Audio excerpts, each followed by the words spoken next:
നമസ്കാരം, ഞാൻ doctor Niharam Shanavas, consultant gastroenterologist, NIMS Medicity. ഞാൻ ഇന്ന് സംസാരിക്കാൻ പോകുന്നത് ലിവർ സിറോസിസിനെ പറ്റിയിട്ടാണ്.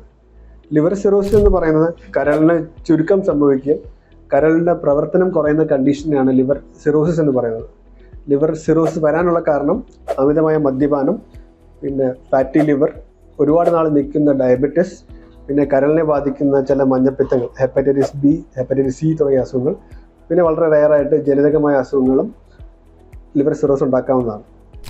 എന്താണ് ലിവർ സിറോസിൻ്റെ രോഗലക്ഷണങ്ങൾ? ലിവർ സിറോസിൻ്റെ രോഗലക്ഷണങ്ങൾ പുറത്തറിയാൻ വളരെ വൈകും. ലിവറിൻ്റെ ഒരു പ്രവർത്തനം 50% കൂടുതൽ ഡാമേജ് വരുമ്പോഴാണ് നമുക്ക് സിംറ്റംസ് പുറത്തറിയാൻ പറ്റുന്നത്. കോമൺ ആയിട്ട് കാണുന്ന രോഗലക്ഷണങ്ങൾ എന്ന് പറയുന്നത് വയറിൻ്റെ വലതുവശത്തായിട്ട് കാണുന്ന വേദന, ക്ഷീണം, കണ്ണിൽ മഞ്ഞ വരിക, കാലിൽ നീര് വരിക, വയറിൽ വെള്ളം കെട്ടുന്നൊരവസ്ഥയിലേക്ക് എത്തുക, അഡ്വാൻസ് സ്റ്റേജസിൽ രക്തം ഛർദ്ദിക്കുക എന്നീ അവസ്ഥകളും നമ്മൾ കാണുന്നതാണ്. ലിവർ ഡിസീസ് സിറോസിസ് നേരത്തെ കണ്ടുപിടിക്കാൻ നമുക്ക് ബ്ലഡ് ടെസ്റ്റുകളും അൾട്രാസൗണ്ട് സ്കാനും ഫൈബ്രോ സ്കാൻ പോലത്തെ സ്കാനുകൾ ലഭ്യമാണ്. അപ്പോൾ നമുക്ക് സാധാരണക്കാർക്ക് ഇതിനുള്ള രോഗലക്ഷണങ്ങൾ നേരത്തെ കണ്ടുപിടിക്കാനുള്ള ഒരു അവയർനെസ് എല്ലാവർക്കും വേണ്ടതാണ്.